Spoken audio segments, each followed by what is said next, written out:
Welcome to Kiss the Reviews. I'm Armando, that's Corey, and today we're doing 2009's I Love You, Man. Before we get started, if you want to reach out to me or Corey on Twitter, you can reach out to me at Junior D's. You can follow Corey at Corey_idol. And as always, if you want to follow the show, you can follow the show on both Instagram and Twitter at Kiss the Reviews.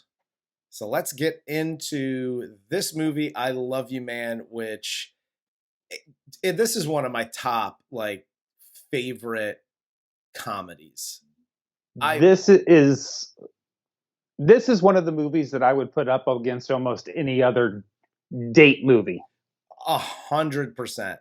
This is how you do a rom-com. I don't really consider this a rom-com, but no. If you're gonna do one, this is how you do it. They crush the spoiler alert. I love this movie. Yeah, I don't think that's a shock to anybody at all that's ever watched an episode of this program.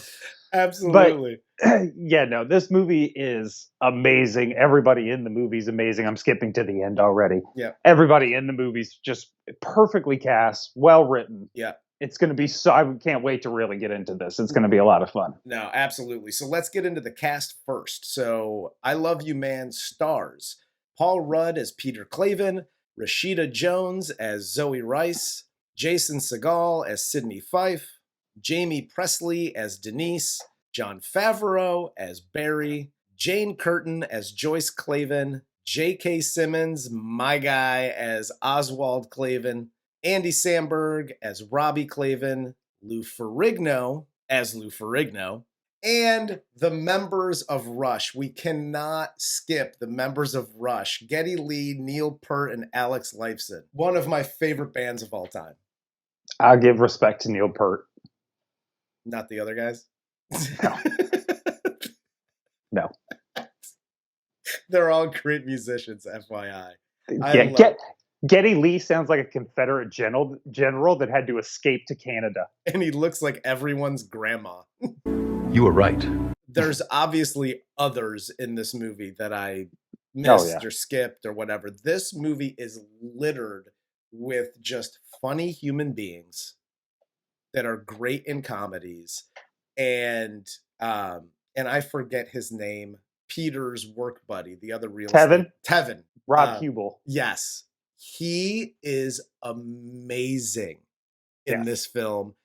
And J.K. Simmons, for the short amount of screen time that he has in this movie, crushes everything that comes out of that dude's mouth is laugh out loud funny. I remember taking him swimming when he was 12 years old. Kid had a bush like a 40-year-old Serbian. Oh, come on. Okay. One of my favorites is, because I kind of forget she's in it, is Jane Curtin. 100%. Just because I grew up on kind of that OG SNL. Yep. And if you're unfamiliar, Jane Curtin is the Jane of Jane, you ignorant slut. Jane, you ignorant slut. Just those weekend updates were founded on Jane, you ignorant slut. Yeah. No, absolutely. It was fantastic. She's been amazing from also from SNL and Kate and Alley fame. And Third Rock from the Sun. And Third Rock. And a slew of other things. She has been steadily working in comedy, whether it's TV or film, literally since the early 70s. Yep. And she's absolutely amazing. Hell yes. Let's jump into this since we tongue-kissed it already for about 10 minutes. So the movie begins with Peter Klaven pulling into an abandoned property with Zooey. He tells her about his plans for this place, and he says that if he lands his next client, Lou Ferrigno, and sells his house, he'll be able to afford that as well as their reception. And then he proposes to Zooey, which she accepts. This is after 8 months of dating. Yes. He moves at my speed. I'm very, very quick, which means they'll probably be divorced in under 4 years. Corey's Life Lessons. Hi, kids, Uncle Corey here. It is awesome that you want to be romantic and you literally want to show your future partner their future and what your dream of it is and what your vision of it is. However, you are taking your fiance to a fucking abandoned lot in LA in the middle of the night to propose to her. That's a great point. I didn't even think about that. You ain't not making it out. Joe Rogan and all the fucking judo in the world ain't making it out of that fucking lot alive. It ain't happening. When they get home, after Zooey on the ride home has called everyone she knows, letting them know that they're engaged, she asks Peter if he wants to call anyone, to which he replies that his parents are probably sleeping and that he doesn't really have anyone that is, I think he says here, like, they're not the call right away friends. Like, she asks him if he wants to call Gil from his fencing practice, and he's just like, yeah, he's not a call right away kind of friend. Gillum. I love that. Is one of my favorite Paul Rudd isms, is when he's just like, oh, Gillum. Yeah. I don't know why that's so fucking funny, but it is. Gilliam. We then get more of Peter's background here. He has no real male friends, and he's just been dating everybody, just a string of girlfriends basically since birth. And we get all this info at dinner with his parents the next night. Yep. And this scene, and again, going back to JK, this scene, he crushes when he's talking about Robbie as his best friend and Hank Mardukas. Robbie is your other best friend? Correct. And Hank Mardukas. I've been talking to Hank 2-3 times a week. Past 30 years since we started at IBM. Fuck it. He is so good in any role you put him in. Yeah. And Andy Samberg playing off of him as his other best friend is just, and obviously his son, is just fantastic. He assists so well. Like, I like Andy Samberg as the main character in a comedy. He can carry a comedy, but just as like in a supporting role, like he is in this movie, he's brilliant throughout. What's up? He was a great character in this movie and was just fantastic watching all of these different men and their perspectives on male relationships. Yes. Absolutely. And I think that's why so many guys do like this movie and why it is such a great guy date movie. Yeah. Is because this is something guys never talk about. Ever, ever, ever, ever. Let alone to the lengths that everybody's going to here. Yeah. To actually meet other men as friends. Yes. 100%. And that's why it works, because it would seem awkward as fuck. And I have totally been Peter. Like, basically, after I left Arizona and I shredded my trash bag, my first 2 years, I didn't have any guy friends. I was floating out in the fucking universe, just banging fucking Waffle House waitresses. 2 at a time, like Fredo. I wasn't even that good. The next day at work, we see that Peter gets along really well with all the women in the office, but when he interacts with Tevin, it's really awkward. He gets really annoyed at Tevin's personality. And by the way, if you work in an office, you know a Tevin. There is a Tevin in every single office. And back then in 2009, it was a little bit different now. Not like when we cover 70s movies and like every phone is connected to the wall. But like they're doing, like back then we used to send email forwards. He was the guy sending you the Sibian machine email forwards and the nastiest shit you've ever seen in your life. I'm pretty sure Tevin started 2 Girls, 1 Cup. Like he's that guy. Yeah, his web browser history is just porn sites and E-Bombs World. We then see Peter at his fencing practice and how awkward he is around the other guys. And, he asks them to go out for drinks, but they're going out. They don't ask him to come because they don't have that kind of relationship. And then we cut to Zoe's friends at her and Peter's house talking shit about Peter like he's not there.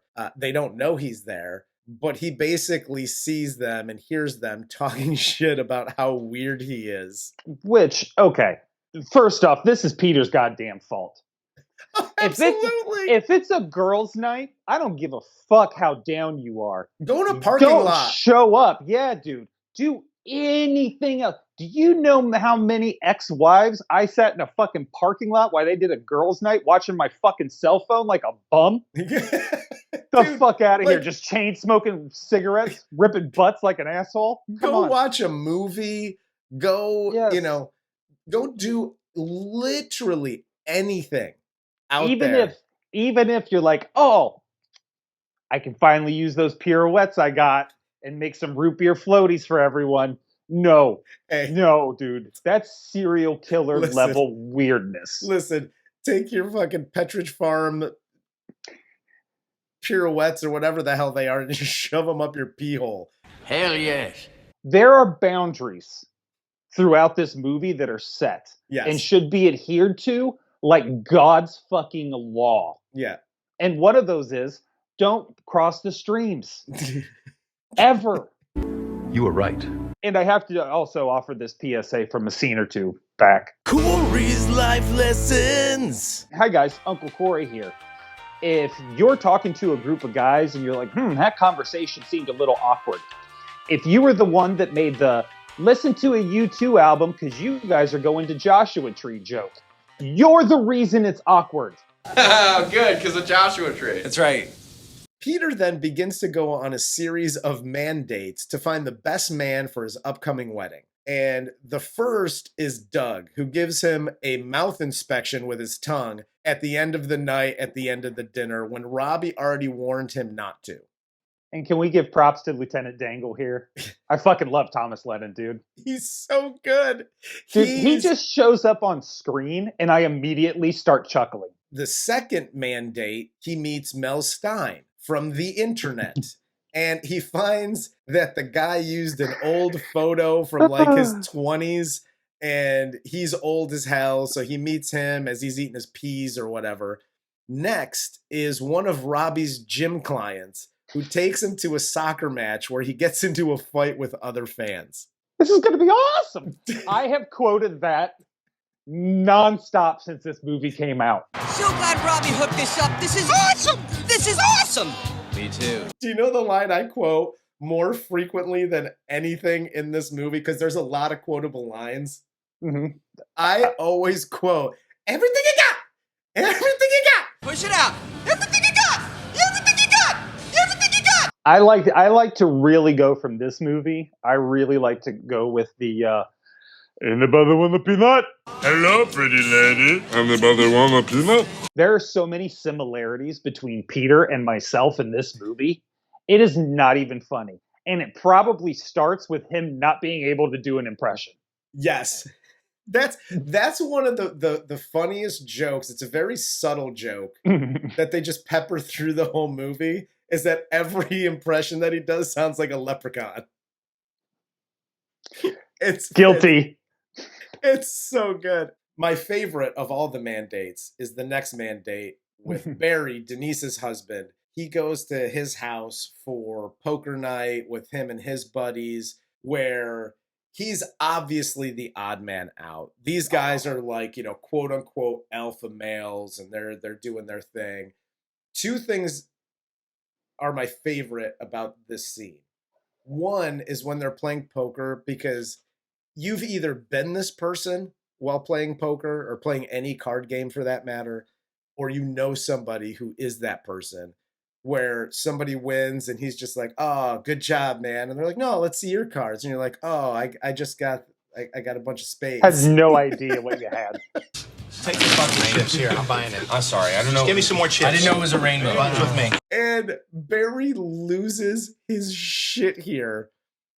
And then they start drinking and doing drinking games or whatever. And Peter throws up all projectile vomits all over Barry. And dude, and I have a quick don't do that for everybody. Don't do that, it's not good for you. Hi guys older than 30. Listen, I know you have guys' night, you have girls' night, whatever. You guys might even go out to a bar or a club or whatever, and it might get a little loose. Okay, everybody's had a little too much to drink, people are throwing up, whatever. You want to drink, that's fine. These organized drinking games, boat races, and whatever the hell else they're doing, don't do any of that. Listen, the minute you hit 30, I consider you now a grown-ass person, okay? There's no more, maybe if you're day drinking and you got a ping pong, maybe you do some beer pong just to pass the time.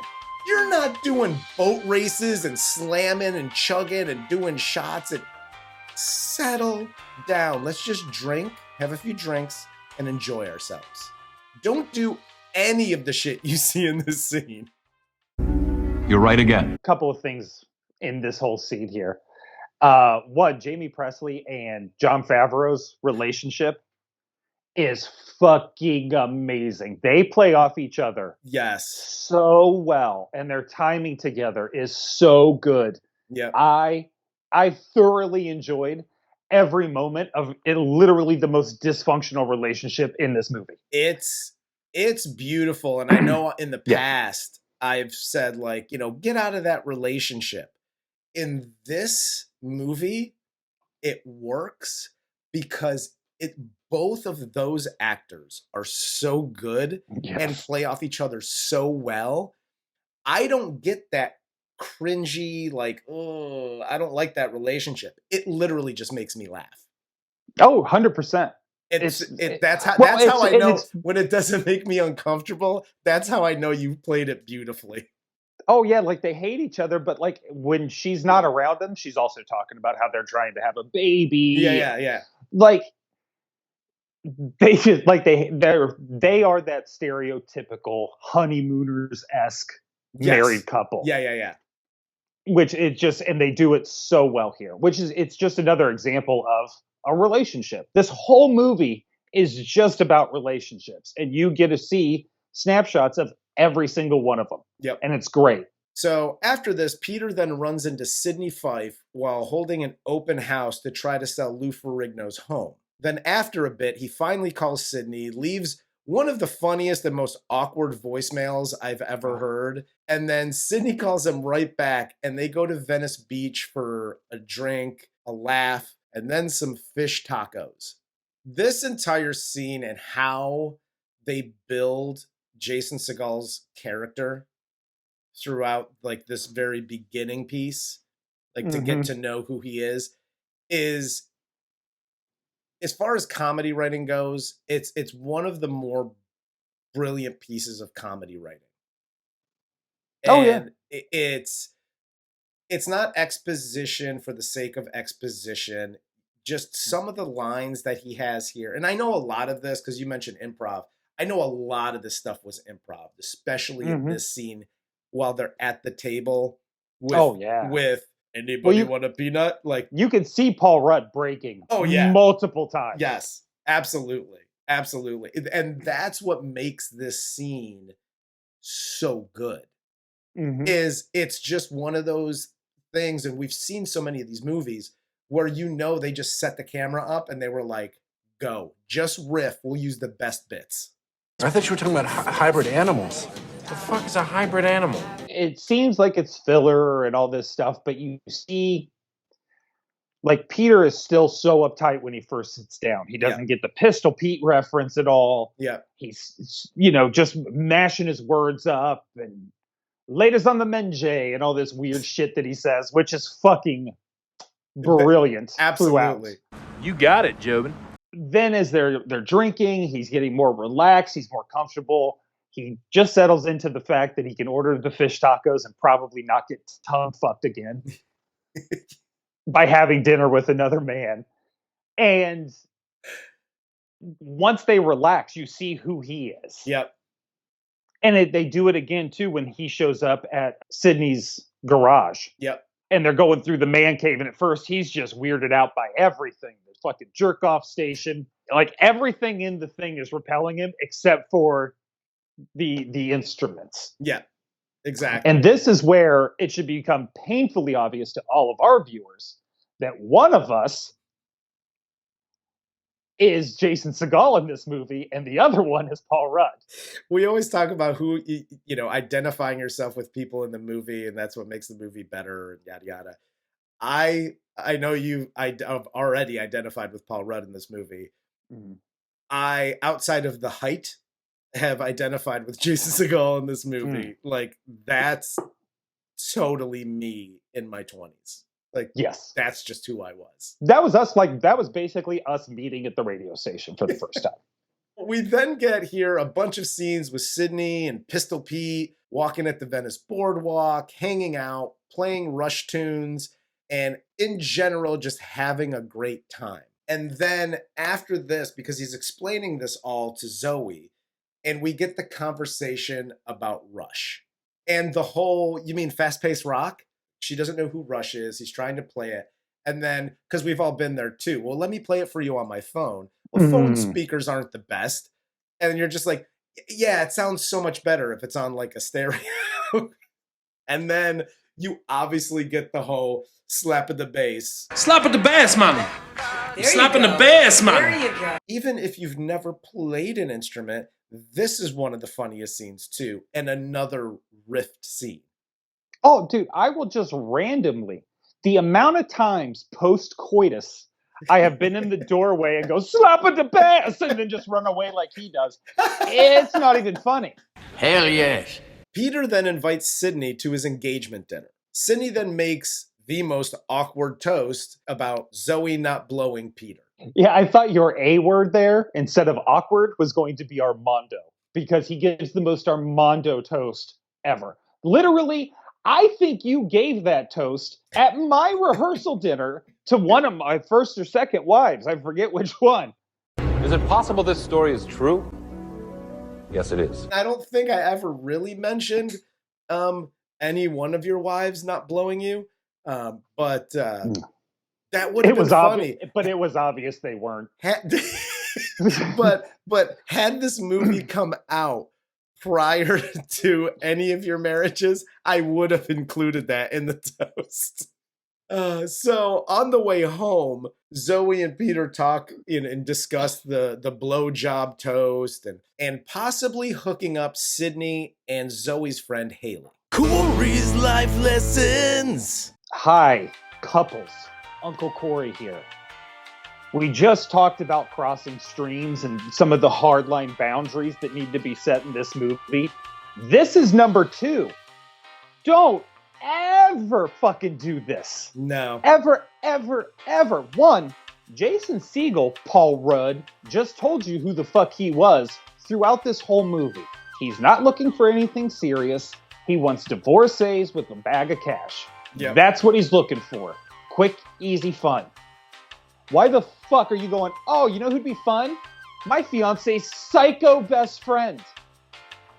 Yes. Who, by the way, is a psycho, and let's not even pretend like it's some kind of man versus woman thing, because we all have known this woman. Yeah. All of us, that desperately single, I'm dying to be married kind of woman. I'm Don't pretty sure. ever hook them up. I'm pretty sure I backed into one of those situations in one of your marriages, but but whatever. That's neither here nor there. We won't discuss that. Nope. Hey, look, dude, if nobody got pregnant, it never happened. That's the way I look at it. You were right. In a bit of an extension on the PSA, if you will. Haley's of the world, stop. Sex on the beach? Yeah. You never know. Gotta be prepared. It's not as attractive as you think it is to be what you think we want you to be. If that makes sense. Yeah. Like her, like sex on the beach, because you gotta be prepared, and sometimes on the first date, no, dude. It comes across as not genuine and that you're trying too hard. And the minute you look like you're trying too hard, you've already lost the battle. Yeah. So across the board, just don't try too hard. Just be yourself. As stated numerous times on this show, we don't like ourselves very much. No. So how could I possibly respect anyone that wants to fuck me? You got to sell me on it. Yeah. You got to sell me on the notion. That's why I slap in the face and run the fuck away. The next scene is Peter setting up a golf outing with Zooey and Haley, Peter and Sydney, which Sydney has already set up the fact that he's not into this sort of thing.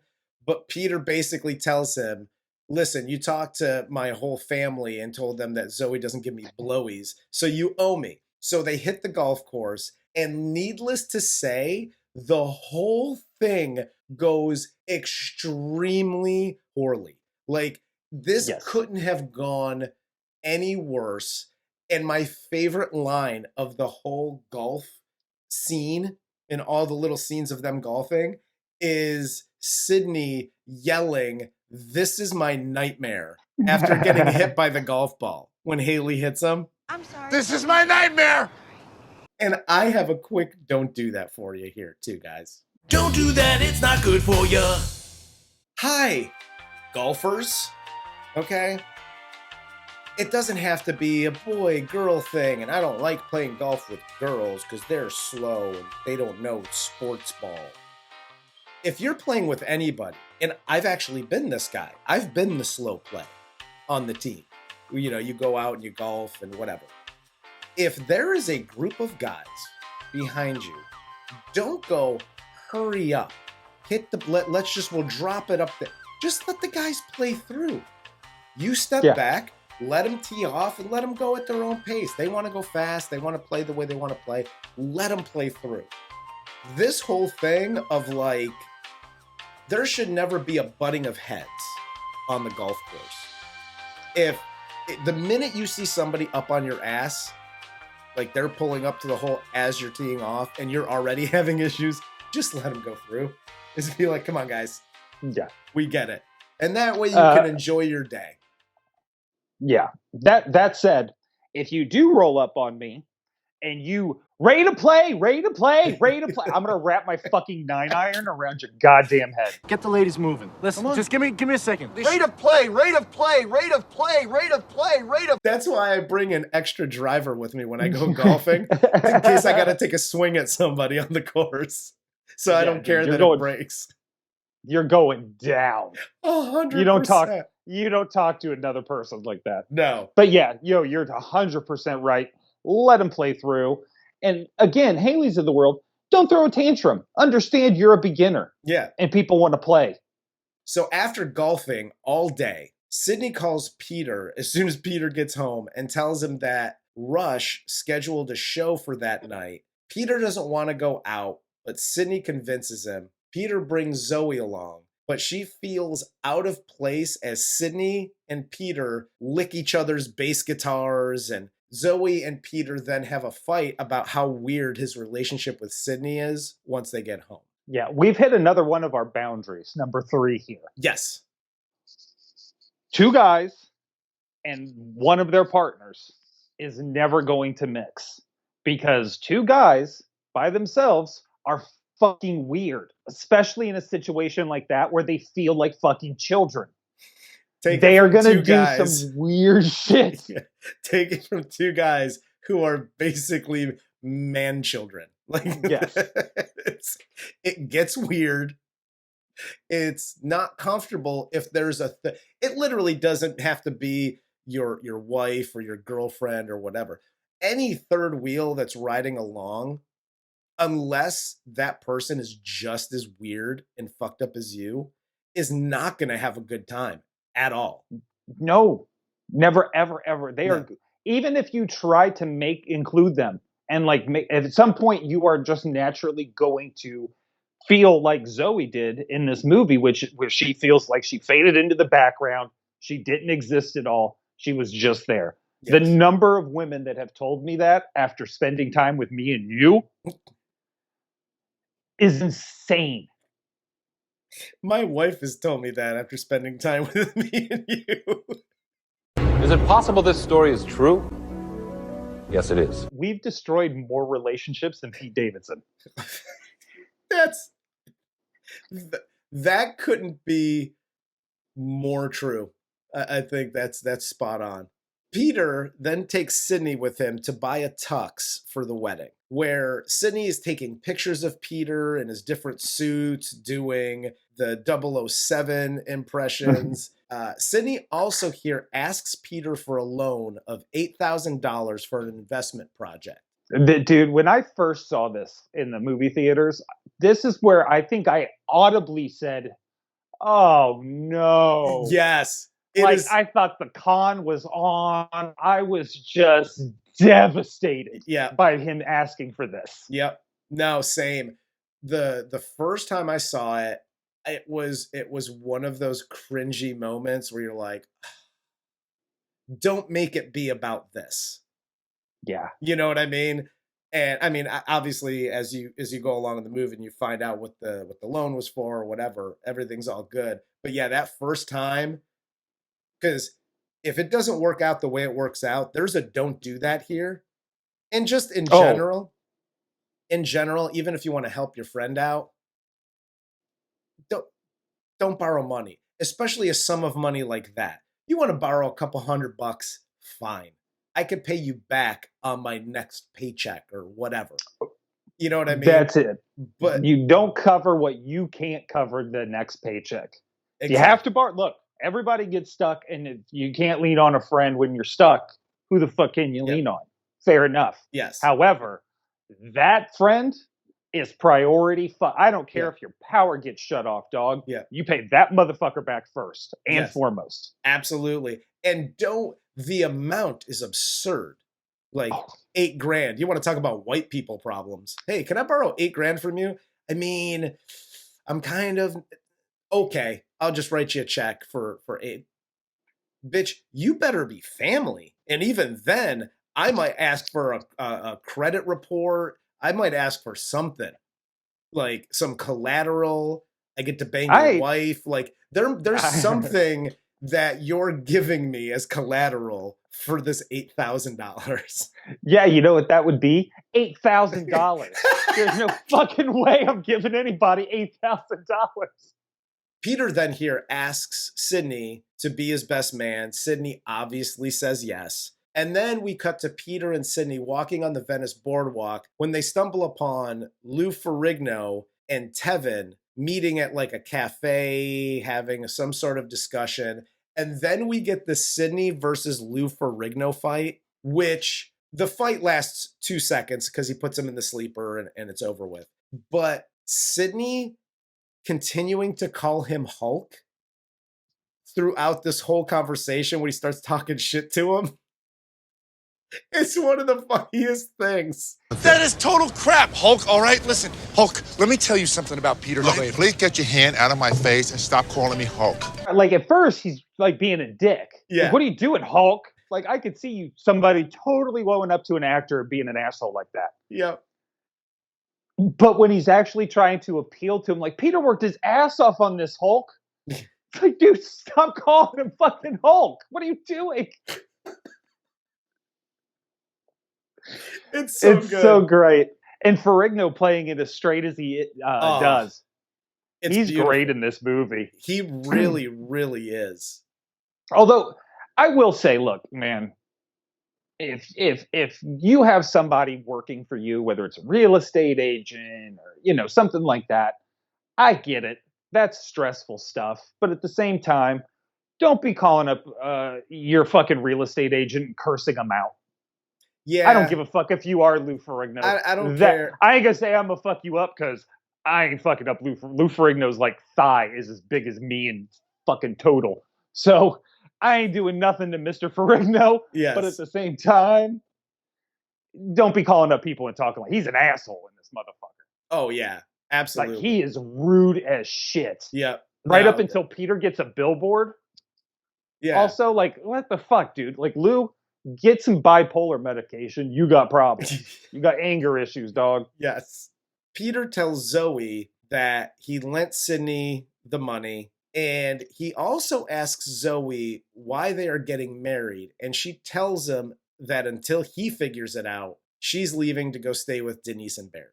She kind of loses her shit a little bit here. She does. This was the only one scene when I first saw it that bothered me for a couple reasons. And it's on both sides. Like, one, and again, I know the whole premise of this is that he doesn't have friends and he doesn't know what, the terms of engagement are and the rules of engagement. But, like, why are we getting married? I don't know. Sydney asked me that and I didn't have an answer. Common sense tells you, shut what they call the fuck up. Right. Because that's not something you just blurt out to people.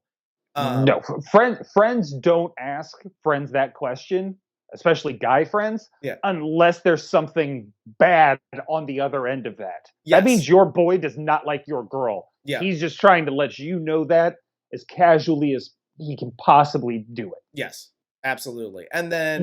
Which is like you asked me when I was marrying Venom like 7 times. Like, why are you getting married? I just didn't know that then. I didn't know that then. This movie hadn't come out. You know what? This movie could have saved us a lot of heartache and a lot... Saved me a shitload of alimony, homeboy. I know that. Peter then goes to work, and on his way to work, he sees a bunch of billboard advertisements with his face on them. And he realizes that that's what Sydney used the money that he loaned him for. So Peter then drives to Sydney's place and breaks up with him. Which, again, this scene is so true to life because you both still like each other. You know what I mean? And there was just this whole awkward thing, and it's just like, especially when it goes to, hey, do you have my season 2 Lost DVDs? Yeah. When you start taking Madden back from motherfuckers, it's over. And then the scene when Peter drives to Denise's place to tell Zooey that he broke up with Sydney and they get back together. Like, that's another really good scene. And this is another scene with Denise and Barry arguing in the open doorway as Peter and Zooey are like making up and whatever. And they're just going back and forth. And he's like, tonight you're going to wear the cheerleader's outfit. You can dress up like a cheerleader tonight for me, right? Fine. Get the fuck out of here. My favorite is when Peter's outside and she looks at Peter and she's like, it's not a full table. They got room. And then she just gives him like the double bird and then walks away. She's great, man. She is such a good comedic actress. She's fantastic. So Peter then here goes back to work. He realizes that the billboards Sydney put up were super popular. He gets 1 million voicemails, including from Lou Ferrigno, and apologizing for ever doubting him because he put up a billboard. Like, he still hasn't sold your house. That's what I was saying. He eventually does, because one of those voicemails is, I want to put an offer on Lou Ferrigno's house. But Lou Ferrigno doesn't know that yet. Like, he was just hey, I liked your banana hammock billboard. You're going to totally sell my house. Right. It's like, because this is the one thing I didn't like, and I kind of alluded to it earlier when we were talking about Ferrigno's character, was he almost seems like, because he also took a piss on Tevin's face in a Bennigan's, which is one of the funniest fucking bits in this thing, was him having urinal cakes as advertising. Yeah. But because Lou Ferrigno did that, he actually thought that was good. Yeah. Like, oh, this guy's smart and aggressive, and I want to go with him. Like, dude, Lou Ferrigno would never sit down with the Tevins of the world to discuss selling a $4.2 million piece of property. No, he wouldn't get with a Tevin to sell a used 1992 Ford Escort, okay? Let alone a $4.2 million house with a giant statue of Lou Ferrigno flexing in the back. Which is fantastic, by the way. Oh, it's awesome. I kind of want that house. I'm not, other than the fact that it smells like fart, I want that house. I'm thinking it might be a little bit small. Totally, and it smells like fart. We then get to the wedding day, and Peter puts together this ragtag group of mandate groomsmen, and he's sad without Sydney there. Zooey recognizes this, and she calls Sydney to re-invite him to the wedding, Sidney's already on his way, driving on his moped. And just as the pastor begins the ceremony, Sidney shows up on his moped. He goes up to the front, gives Peter a check for the billboards to reimburse him for that, calls it his wedding gift. And then Peter and Sidney share some touching words along with saying the thing. I love you, man. They said the name of the thing. And then Zooey and Peter finally get married as Sidney takes his place as the best man. Then we get the fade to black, credits, movie ends. I loved everything about this. And my favorite was, and especially first time watching it, when Zooey calls Sidney and he's already on the moped in the suit. Yes. That's fantastic. And by the way, you and I have had these conversations before where somebody's outside on the iPhone earbuds. He's driving on the highway. You ain't hearing a motherfucking word he's saying to you. All you're hearing is wind. It sounds like bees in a can. That's what it's going to sound like. You were right. Yeah, other than that, that was the only other like non-believable thing in this thing. But and I love Paul Rudd being sad.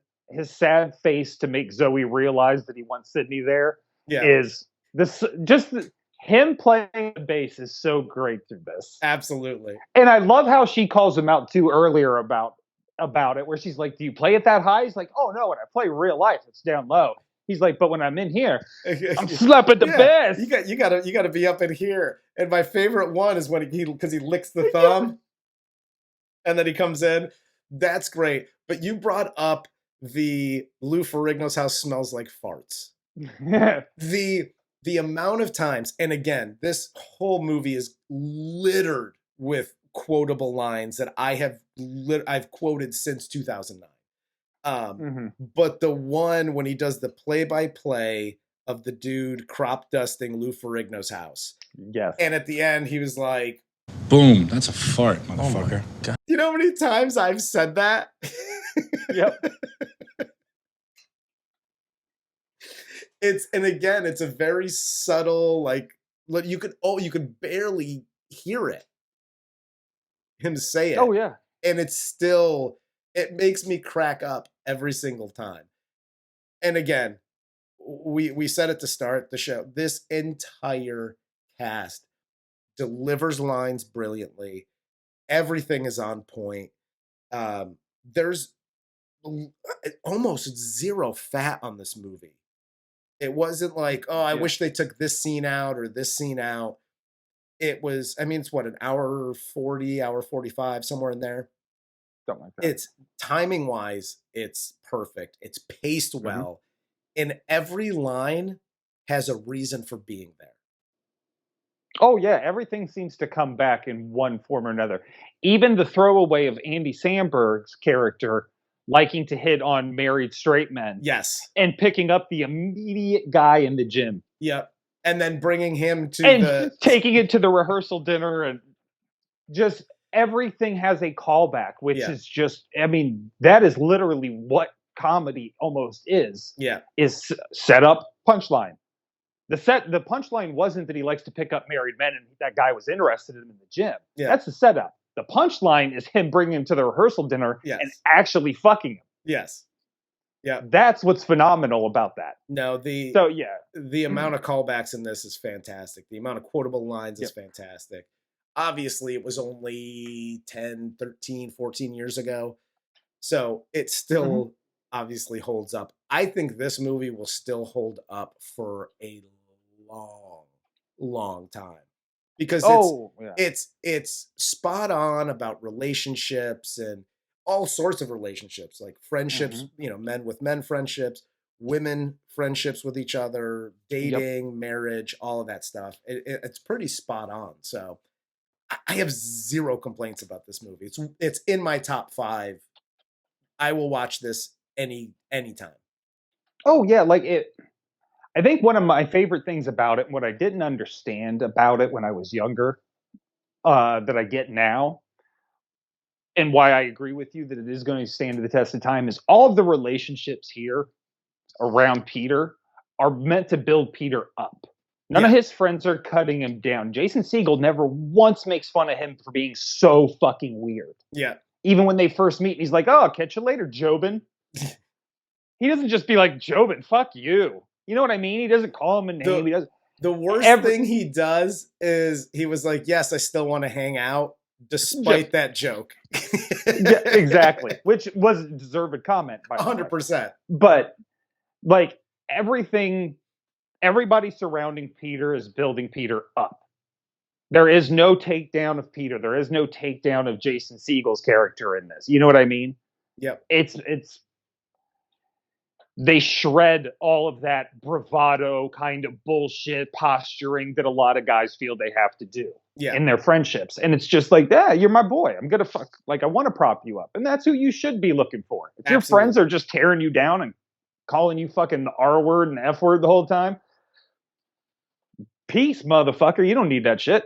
Exactly. You don't need that aggravation in your life. Fuck no. You got something else going on with it. I guarantee you. Listen, life's aggravating enough. You don't need extra aggravation. Yep. Surround yourself with people that are going to build you up, man. Absolutely. But that's all I got. You got anything else for this one? No. Boom. That's a fart, motherfucker. Well, on that note, for Corey, I'm Armando. This is Kiss the Reviews. And this was 2009's I Love You, Man.